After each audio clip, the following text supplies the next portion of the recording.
Hey, so I am doing a new thing and I'm doing a monthly Q&A, and I'm also going to be talking a little bit more in depth about whatever challenge we're doing for a month, just to give you a little bit more insight, give you a little bit of a benefit of being a part of the group, and just answer some of your questions that you have too. And I know it's the kind of group where a lot of the members are very much taking in the posts and reading about them and telling me that they're benefiting from them, but the interaction on the comments is not really high, and I hope that improves. But if it doesn't, I just I want to be able to answer some of your questions. And if you want to personally message me, I know sometimes people feel more comfortable with that. That's okay too, if you don't want to comment with your questions below on the monthly Q&A. But I would be very happy to answer any questions that you have about this topic or about any other topic so that you might come up in your health journey. But we are going to be talking about stress this month. And I think January is a great time to focus on stress specifically because we are right out of the holidays. We are starting a new year and there's all these resolutions flying around, and some of us are just still feeling like we're playing catch up from the holidays. And it is one of those times of year that a lot of times there is a little bit of slowing down, and so it can be a good time to focus on doing something new. And it's not as busy as the holidays, so it might be a good time to apply some of these stress management techniques. But I do want you to keep one thing in mind, and that is that stress management is not something we should roll our eyes at anymore. Stress, being able to handle daily stressors and all of the things life throws at us, is a tool that we just simply need to have for life. It's not something that we can any longer push to the back burner and just say, oh yeah, I need to work on stress too. Like, yeah, right, that's ever gonna happen. Let's start taking it seriously.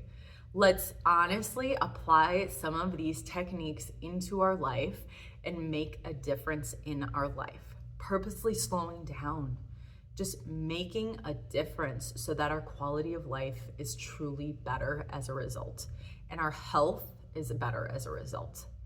And stress is one of those things that it's gonna take time to apply new tactics. So while I'm introducing some new techniques every single week, you're not going to automatically have these new techniques in place after 1 week of doing them. There's something that you have to purposefully add into your life, just like any other habit, so that it sticks. And that's when you're gonna start seeing the benefits. It's not gonna be something that it's just gonna, click all of a sudden, oh, I took deep breaths for a week, now I'm all better. Or I got out in nature for a week. Something that's gonna be, it's gonna compile over time, and it's going to make a big difference if we stick to it. But gradual change, any kind of lifestyle change, is going to be a gradual one, but it's also, if we are being purposeful about it and we're creating a habit, it's going to be sustainable, and it's going to be a new part of our life that we're going to have a built-in way to deal with stress. So I want to start talking about those proactive tactics. And before we even jump into that, let's just talk about our nervous system and nervous system regulation. I don't want to get too into the weeds here. I don't want to get too scientific, but I just want to give you a little bit of brushstroke of what exactly is happening in our nervous system. I personally think it's really cool. I'm diving into it. I think I am kind of the science nerd and I love it, but I will try and just keep it simple. What happens is when we are stressed out, our nervous system, we are going into our sympathetic nervous system. And we do not want to spend a lot of time there. That should be our fight, our flight, or freeze. That is like when our body is dealing with an emergency. Unfortunately, in today's society, a lot of times making dinner or I didn't thaw out chicken for dinner turns into an emergency. My kid is sick, I have to pick him up to school, turns into an emergency. And so we end up spending a lot of time in that sympathetic nervous system. And what we want to aim for is spending a lot more time in what's called our parasympathetic nervous system. And that is our rest and digest part of our nervous system. As a whole, we want to spend more time in our parasympathetic nervous system than we do in our sympathetic nervous system. Parasympathetic is going to be calm. It's going to be helping us regulate our emotions. It's helping us regulate all of our body systems. And it is just flat out better for our health to spend more time in that parasympathetic nervous system and less time in our sympathetic nervous system. Now, there are some purposeful ways that we can snap our body out of the SNS or sympathetic into the PNS or the parasympathetic. And that is what I was talking about with some of those proactive techniques. And there's some that we can do that are reactive in the exact moment. But I want to talk first about our proactive, things that we can just build into our day that aren't going to be necessarily these huge time-sucking habits that you have to put into your day, but they're things that you can realistically build into your day. So exercise, some of us are already naturally doing that. That, in the moment, we might have a little bit more stress, but if we are doing it on the daily, when we get done exercising, our body is just going to feel a lot more calm. Another thing, getting in nature. Natural sunlight is something that is going to help our body get into, again, that parasympathetic nervous system. Gargling is something you can do after you brush your teeth, gargling water and spitting it out. There's something called our vagus nerve, and that is definitely one of the hugest nerves that's going to control what part of our nervous system is going to be activated. And when we are activating the vagus nerve specifically, it's one thing that's going to get us into our parasympathetic nervous system. It's going to help us calm down. So our vocal cords, that's why humming was on there as well, or singing, and gargling. That's something that's going to stimulate that. And laughing is going to be, again, that vagus nerve, using our voice box in that way. Connecting with others. This is something that is just going to help us. We as human beings need to connect with other human beings. That is a need, a basic need that we have. So when we are fulfilling that, we're not feeling isolated. That's also going to help us feel like we are not in this, this very stressful mode. We're not fighting. We are just naturally communicating and being a part of something. Taking probiotics, that's another vagus nerve thing. Our vagus nerve is connected to a lot of our huge body organs, including our digestive system, our heart, our lungs. So that's why deep breaths are also going to work, and breath work is on there. And probiotics is our digestive system. So by taking those, it's going to help our digestive system be in a more regulated place, and also our nervous system. And then cold exposure is another one. I think that is also something that could be building resilience, because it's going to get us in a stressed out state, but it's going to help our body build up a resilience to that stressed out state. Now, those are things that you can add into your daily life in a simple way that's going to help your nervous system be more regulated. And that's also, building resilience. Those two go hand in hand. Reactive tactics is what we talked about the next week. And again, all of these things, you're going to have to do it consistently before you're going to see a difference. It's not going to be an overnight thing, but if you take a walk out in nature and you haven't been doing that yet, and you do it every single day, even for 10 minutes, you are going to see a huge difference. Now, reactive tactics, deep breaths. So these are the things that are in the moment. They're going to turn off that SNS and put us back into the PNS, where we want to be. So there are a ton of these. The ones that I mentioned were taking deep breaths, clenching your fists. I like to do that as I breathe in, and then as I breathe out, I release. It's kind of like progressive muscle relaxation, but just a really quick version of that. I usually only need it when I'm very, very in fight mode and I need to come down out of that. And there's different situations that I usually find that different tactics work better, which you might find too, if you are very purposeful about keeping this at the forefront of your mind. Prayer or affirmations, those are things that repeating them when you are in that fight mode, that flight mode, or that freeze mode, they can help you come back down. Little reminders to repeat in your head, or connecting with a higher a higher God, a higher power, whatever you specifically believe in, is definitely something that's going to put you in a different state of mind too, and help you to calm down and realize, there's a bigger picture to all of this. Also, I had slowly scanning your surroundings. That's because a lot of times tunnel vision is happening when we are in the SNS, when we're stressed out. So by slowly scanning our surroundings, we're helping us be more aware of our peripherals. And you can also look straight ahead and notice things like my blue water bottle over in this corner, or my green plant over in this corner of my peripheral vision. And that's going to help get you out of that tunnel vision that's happening and get you into parasympathetic. Rolling your shoulders or wiggling your bodies. So something very cool is that animals do this when they go from a stressed out mode to a relaxed mode. They shake. Now, something I can't really do if I'm in the middle of a meeting, but at the same time, by doing that, it helps us snap out of it. And the really cool thing is, after I learned this, every single time my dog is triggered when we're on a walk, and then all of a sudden, the other dog passed, he shakes. And it's so cool. So if you have an animal and you notice, well, a dog specifically, I'm not sure if cats shake. I'm allergic, so whatever.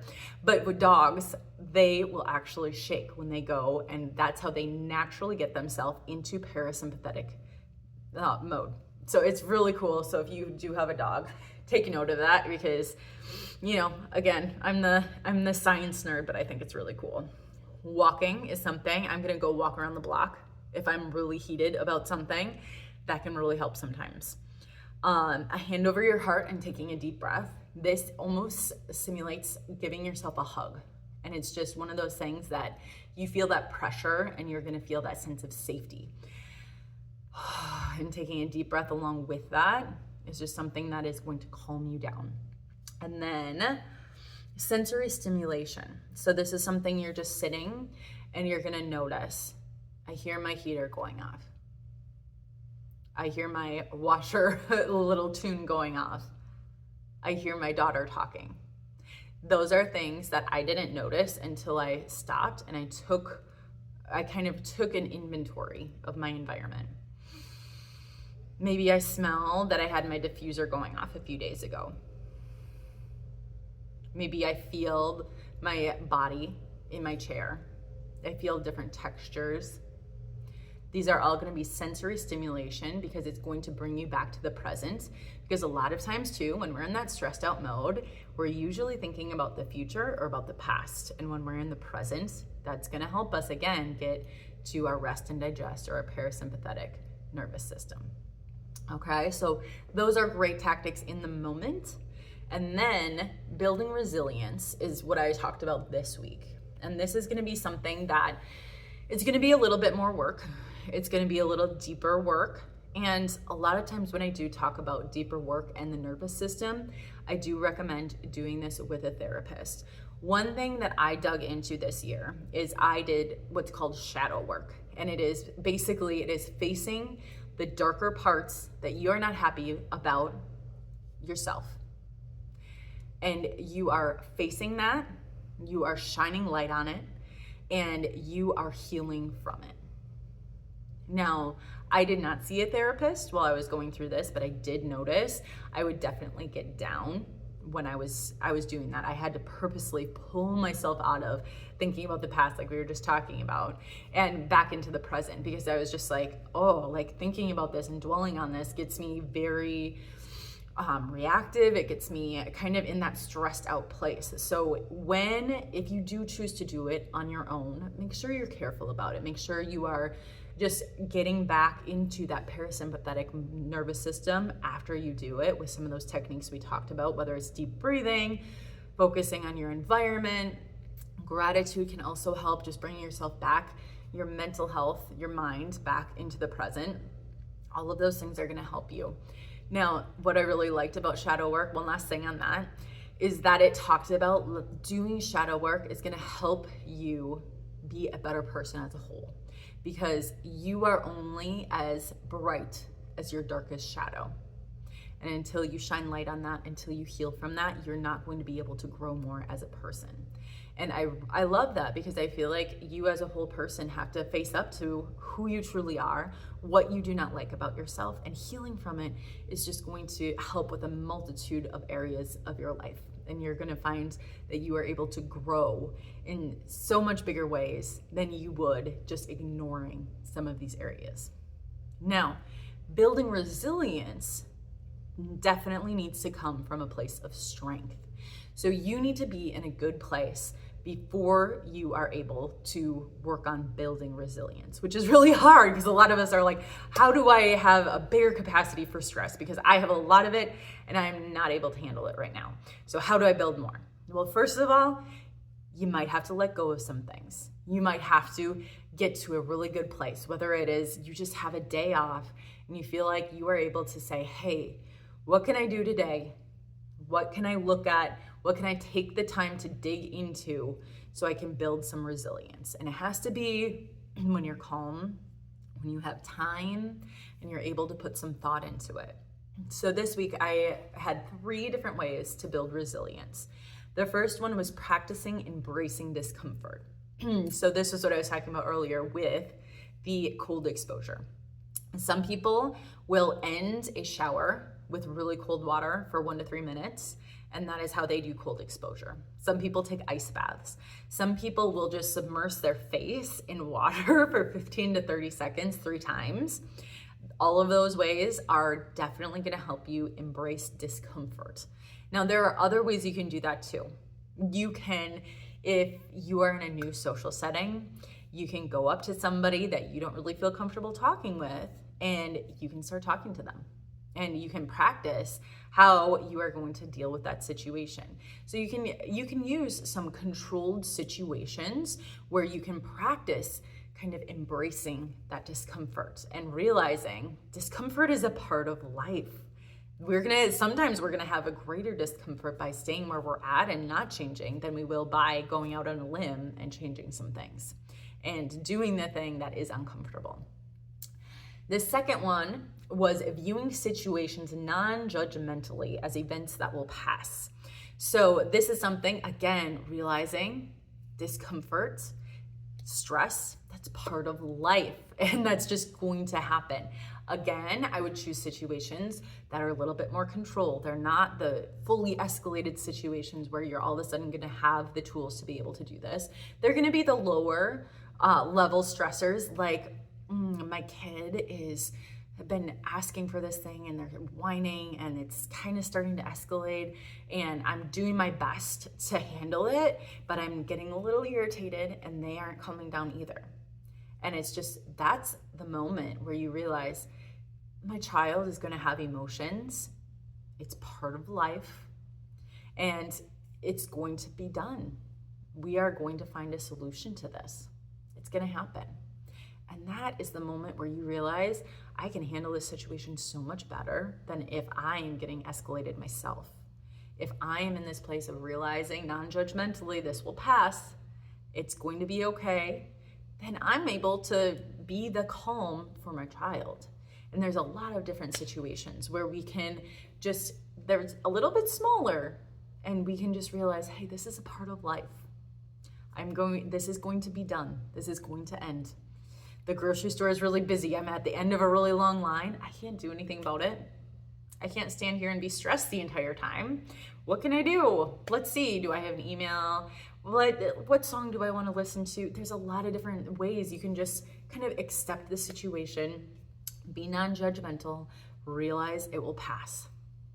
Now, the last way I really liked, because this is a lot of when I am working with clients and talking about forming goals, this is one thing that I always have them do is tie those goals to something they value, because they are not going to continue on their journey if they do not tie their goals to something they value.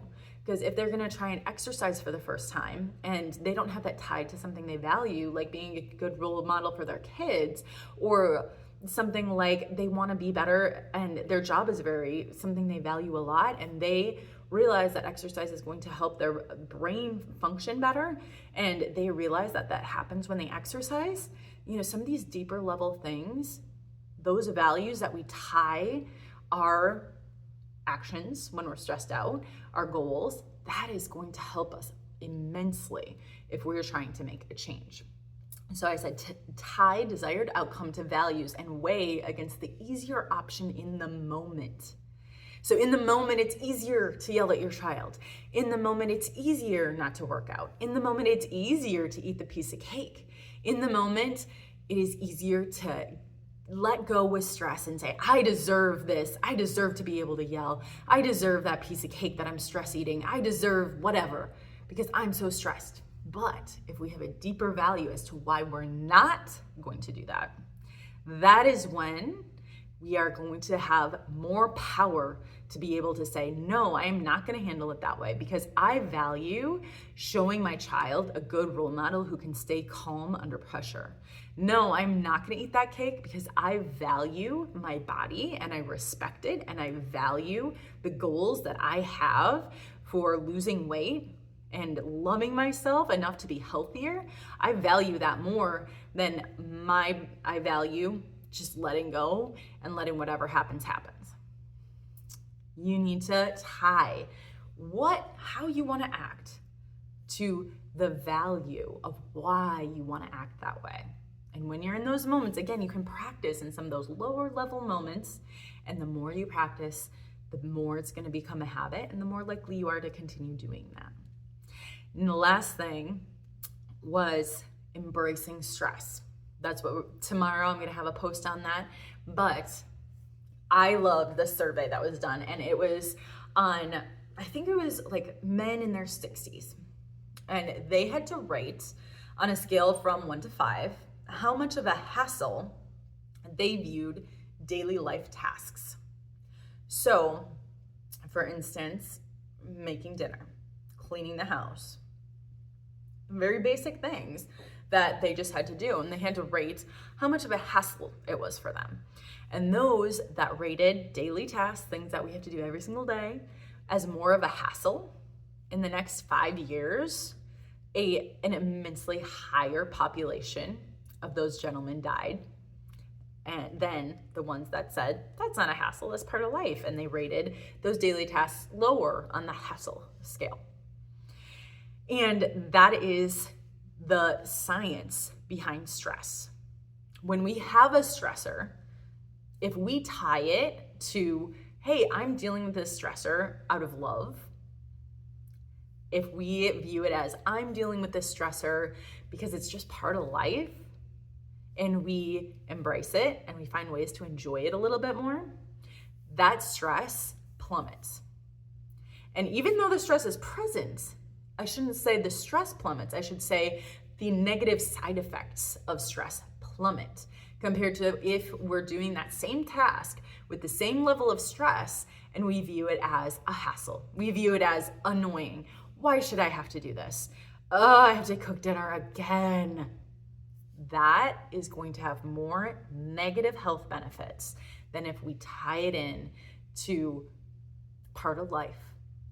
We're doing it because it's for our kids or our family that we love. When we tie it to that, our body deals with it in a lot better way than if we are up in arms against having to do these daily tasks. And so that alone, that science of us embracing stress shows us that, yeah, we're going to have stress in our life. We're not going to be able to say no to everything. We're not going to sleep through every single night if we have young kids. We're not ever going to have to not pick up sick kids from somewhere. These things are part of life. We're going to forget to thaw out a chicken for dinner. We're going to get stuck in traffic. These things are going to happen. And once we start to embrace them and realize they're part of life and realize that these are things that we go through because we are very blessed in our life, then that's when our negative health benefits aren't going to be as big. So that's just what I'm going to be talking about tomorrow on our last post for stress this month. And I know I'm going to make these talks a little bit longer because I like going a little bit more in depth, and that's something that I think is really beneficial if you have the time to listen to all of this. But lastly, I wanted to talk about HRV because my sister actually had a question about this because she got an Apple Watch I have a Garmin watch. If you have a Whoop band, HRV is a newer technology, but it's coming out on more platforms, on more wearables. And HRV is heart rate variability. And basically what that means, it is how many milliseconds of a difference there is between each of our heartbeats. So it might be bump, bump, bump, bump, bump, bump, and there's just that little bit of variation. That is important. We want a higher heart rate variability because that means our heart rate is going to adjust to what our body is doing more readily than if we have an exact metronome as a heartbeat. Bump, bump, bump, bump. That is actually less healthy, which is kind of the opposite of what I would personally think. But it makes more sense that we want our hearts to be more dynamic and adjust to whatever activity that we are doing. And so heart rate variability is really cool. And I will not dig too deep into the science, but basically what it is measuring is how much time our body is spending in the parasympathetic nervous system versus the sympathetic nervous system. Because exactly where it is measured is where our vagus nerve runs through our heart. So when we take deep breaths, our heart rate variability will go up. There's a lot of different things that you can do to increase your heart rate variability. Hydration is going to help. Fish oil is a supplement that can also help with heart rate variability. Getting an aerobic base. So this is going to be not necessarily intense cardio, but just consistent cardio, and that's going to be like the lower intensity cardio, just improving our heart's health. And a lot of times when our resting heart rate goes down, our heart rate variability goes up because a lower resting heart rate is typically associated with better fitness. Sometimes it's genetic as well, but that's something that you can measure if you don't have heart rate variability on your current wearable. If you notice that your resting heart rate is going down, a lot of times that's a good sign. Now, sometimes if you have a hypothyroid, I notice that sometimes when my thyroid is getting a little bit slower, my heart rate does slow down too. So that's something to be aware of. And that's why I like heart rate variability. It is much more of an exact measure of what is going on in your body. And a lot of people will use heart rate variability as a tool. Instead of having a training program where they know exactly what they're going to do and exactly on which day they're going to do it, instead of that, they are looking at their heart rate variability from the night before and they're making a decision on how they are going to train based on their heart rate variability. And I love it. And I think it's something that we can do naturally though too. If we feel really stressed out, like yesterday, I had 2 social things.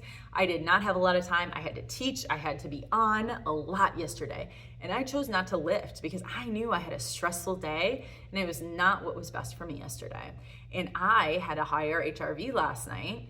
And I think that is because I made that choice. If I would have lifted as well, I would have just added one more thing to my stress bucket and possibly overflowed that bucket a little bit. And so that's something I just could naturally tell in my body.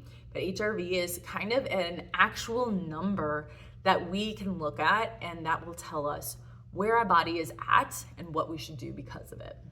And so if you want to dig into that more, we absolutely can. But I think heart rate variability is like definitely upcoming technology that is going to be used a lot more readily. I think it is something that is very helpful, especially for stress. A lot of us are stressed out moms, and it is something that it's a great tool. It's going to show if we are taking deep breaths, if we're doing some of those proactive tactics on a normal, regular basis. We're also going to notice that our, that our heart rate variability is going to increase. And so I'm going to wrap it up. We're like at a half hour now, and I know that was a very long talk, but at the same time, I think a lot of these things are very helpful for a lot of us on our health journey, especially when we have so much going on. And I'm excited to see what our challenge is going to be next month, what we can dig into, learn a little bit more about, and I will continue doing monthly Q&As. Like I said, drop some questions below the post, drop them in a message to me if you would prefer, and we'll keep doing them. I'll keep doing some chats, and I hope you guys have a great month. I hope you're using some of these stress management tactics and finding that they make a difference in your life and improving your quality of life.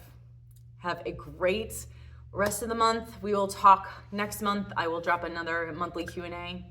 And yeah, have a great weekend.